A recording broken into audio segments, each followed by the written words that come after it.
Hi అండి, మా పిల్లల కోసం జాంపండు పుడింగ్ చేశాను. ముందుగా జాంపల్ని చిన్న చిన్న ముక్కల్లా అయితే కట్ చేసుకొని గిన్నెలో వేసుకొని వాటర్ వేసి స్టవ్ పైన పెట్టి 10 నిమిషాలు అయితే ఉడికించుకున్నాను. ఆ ఉడికి చల్లారిన తర్వాత మిక్సీ జార్లో వేసుకొని మెత్తని పేస్ట్ చేసుకొని పిక్కలు లేకుండా వడకట్టేసుకున్నాను. చైనా గ్రాస్ ముందుగా నానబెట్టాను.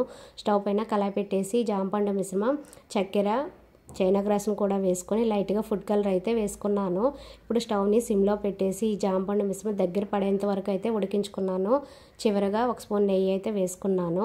జాంపండు పుడింగ్ అయితే అయిపోయింది. ఇది చల్లారాక నెయ్యి రాసిన బాక్స్లోకి అయితే వేసుకొని పావుగంట సేపు పక్కన పెట్టుకున్నాను. పావుగంట తర్వాత ఇలా గట్టిపడేయిందండి. అంచులను అయితే ఇలా తీసుకొని ఈ జాంపండు పుడింగ్ని అయితే రివర్స్లో అయితే చేసుకోవాలి. అంతే అండి, చూడండి ఎంత బాగా వచ్చిందో. ఇప్పుడు చాకుతో అయితే చిన్న చిన్న ముక్కల్లా అయితే కట్ చేసుకున్నాను. మా పిల్లలకైతే ఈ జాంపండు పుడింగ్ ఇస్తే మా పిల్లలు అయితే చాలా ఇష్టంగా తిన్నారండి. జాంపండు అయినా జామకాయ అయినా ఉప్పు కారంతో ఇప్పుడు ఒకేలా తినకుండా ఇలా స్వీట్లా చేసుకొని పెడితే పిల్లలైతే చాలా ఇష్టంగా తింటారు. బాయ్.